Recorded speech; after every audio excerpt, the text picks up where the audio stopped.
For a sore back, an achy knee, or a headache, most people reach for the same thing: ibuprofen or naproxen, sold under brand names like Advil, Motrin, and Aleve. They're over-the-counter, they're cheap, and they work. They're also, according to a substantial body of research, one of the more underappreciated risks to kidney health in older adults, precisely because they're so easy to access and so rarely thought of as a real medication requiring caution. Let's go through what the research actually shows, why the risk specifically increases with age, and how to use pain relief without putting your kidneys in a bad spot. What NSAIDs actually are. Ibuprofen and naproxen belong to a drug class called NSAIDs, short for non-steroidal anti-inflammatory drugs. This class also includes prescription options like celecoxib and diclofenac, along with aspirin at higher doses. They work by blocking enzymes called cyclooxygenase, or COX, which reduces the production of prostaglandins, the chemical messengers responsible for pain, inflammation, and fever.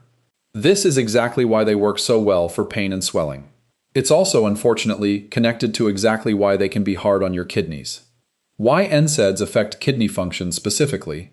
Here's the mechanism, and it's a fairly direct one. Prostaglandins, the same chemical messengers NSAIDs block to reduce pain, also play an important role inside your kidneys. They help keep blood vessels in the kidney appropriately dilated, ensuring adequate blood flow to kidney tissue, especially when your body is under any kind of stress, such as dehydration, low blood pressure, or illness. When NSAIDs block prostaglandin production throughout your body to relieve pain, they also reduce this protective blood flow regulation inside the kidneys specifically. In someone with otherwise healthy kidneys and normal hydration, this effect is usually mild and temporary.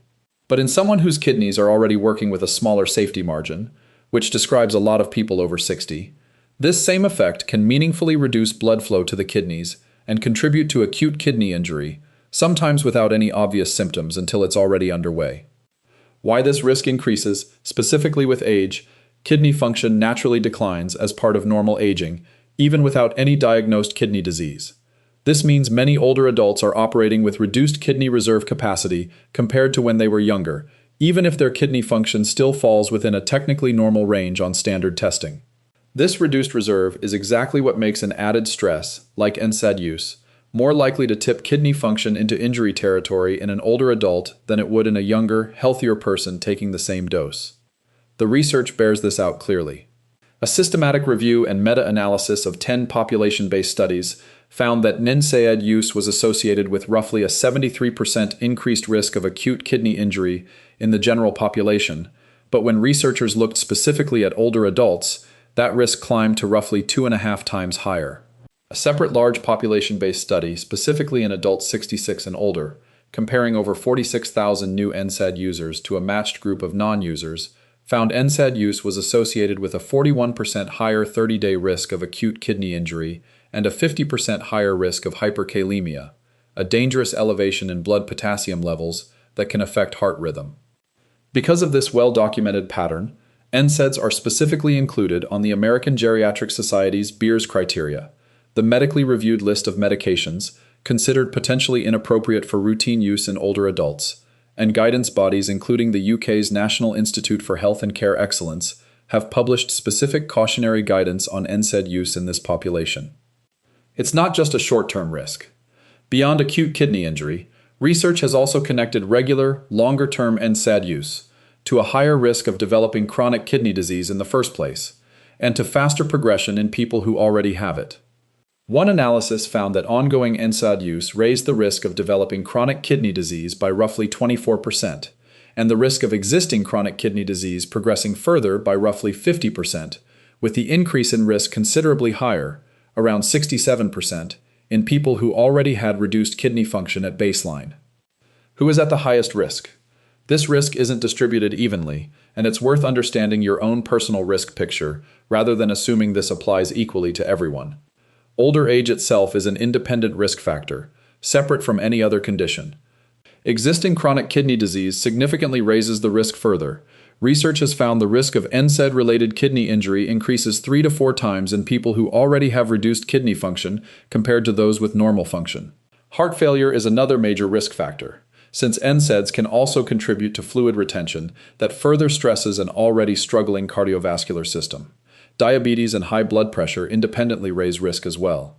And a particularly important interaction involves diuretics, water pills commonly prescribed for blood pressure or heart failure, since combining an NSAID with a diuretic, and in some cases also with a blood pressure medication like an ACE inhibitor or ARB, creates a combination sometimes referred to informally as the triple whammy, which is specifically associated with a substantially elevated risk of acute kidney injury. If you take a diuretic or a blood pressure medication in the ACE inhibitor or ARB families, this combination with regular NSAID use is worth a specific conversation with your doctor.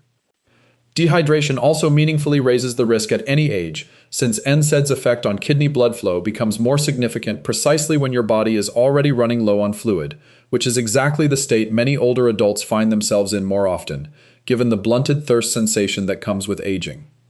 What the research says about frequency and dose, this is a genuinely important nuance. The risk isn't necessarily the same for someone who takes an occasional ibuprofen for a headache as it is for someone using NSAIDs daily for chronic pain. Research consistently identifies dose and duration of use as key factors that increase risk, meaning occasional, short-term, appropriately dosed use carries a meaningfully different risk profile than sustained daily use over weeks, months, or years. This distinction matters because it means the goal isn't necessarily to eliminate NSAIDs entirely for every person in every situation. For many healthy older adults, occasional use at the lowest effective dose for the shortest necessary duration remains a reasonable option. The bigger concern is regular, ongoing, unsupervised use, particularly without any periodic check on kidney function. What to do instead, and how to use NSAIDs more safely if you do need them. If you're managing occasional pain, acetaminophen, sold as Tylenol, is generally considered a safer first-line option for kidney health in older adults, since it doesn't work through the same prostaglandin blocking mechanism and doesn't carry the same kidney risk profile. It has its own dosing limits, particularly for liver health, so staying within the recommended maximum, generally no more than 3,000 milligrams total per day for adults over 65, still matters. If NSAIDs are genuinely the right choice for a specific situation, several things reduce the risk meaningfully. Use the lowest effective dose for the shortest necessary time, rather than a standing daily dose taken indefinitely. Stay well hydrated while taking them, since dehydration is one of the factors that most directly worsens the kidney risk.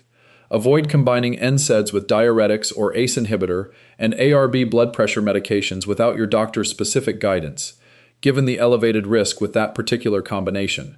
And if you expect to need NSAIDs regularly for an ongoing condition like arthritis, ask your doctor about periodically checking your kidney function through a simple blood test, so any early change can be caught before it becomes a bigger problem.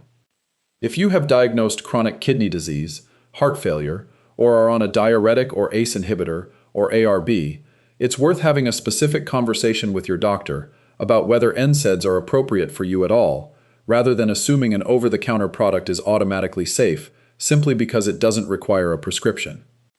Ibuprofen and naproxen are effective, widely used pain relievers, but they're not risk-free, especially for kidney health in older adults, where reduced kidney reserve, common coexisting conditions like diabetes and hypertension, and interactions with commonly prescribed heart and blood pressure medications combine to meaningfully raise the risk of both short-term kidney injury and longer-term kidney disease progression. This doesn't mean NSAIDs are forbidden for everyone over a certain age. For many healthy older adults, occasional, low-dose, well-hydrated use remains reasonable. It does mean this is a medication category worth taking seriously, discussing with your doctor if you use it regularly, and treating with the same caution you'd apply to any other medication that affects a major organ system, rather than assuming over-the-counter means risk-free.